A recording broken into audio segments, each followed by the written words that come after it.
Salut les amis, bienvenue sur ma chaîne Cooking Culinaire, j'espère que vous allez bien. Alors si vous n'êtes pas abonné, je compte sur vous pour le faire. On va passer tout de suite à la recette du jour, recette shawarma au bœuf, une recette libanaise.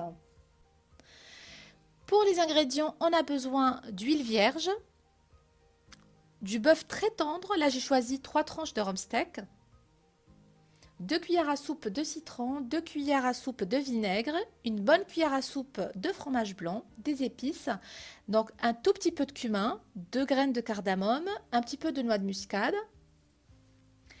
un tout petit peu de cannelle, du sel, une demi-cuillère à café de paprika, une demi-cuillère à café d'ail séché, un peu de poivre noir, une demi-cuillère à café de gingembre et enfin du persil, un demi-poivron, une demi-tomate et un demi-oignon. Alors, je commence par émincer la viande en fines tranches. Alors, environ de cette épaisseur-là.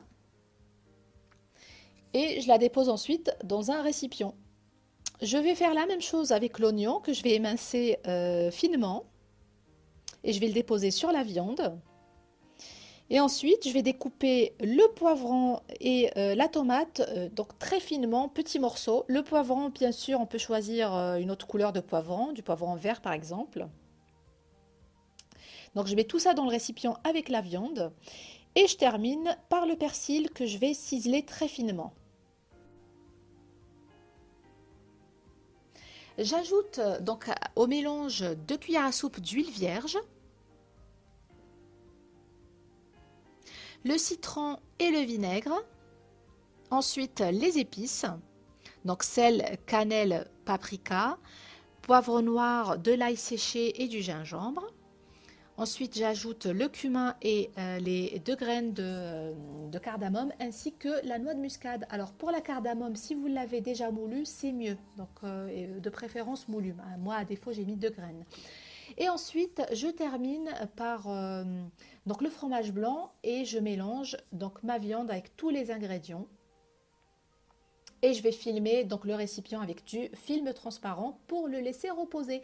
Alors le mieux c'est de laisser reposer une nuit entière pour que la viande s'imprègne bien donc du goût des épices, etc.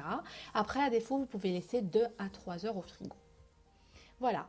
Une fois le temps de repos passé, on va faire cuire notre viande tout simplement dans une poêle, rien de plus simple, vous versez dans une poêle chaude et puis vous faites cuire pendant 10 à 15 minutes. La préparation est maintenant terminée. Comme vous l'avez vu, c'est une recette très très simple à réaliser. Vous pouvez l'accompagner d'une salade verte ou du pain pita, voire les deux.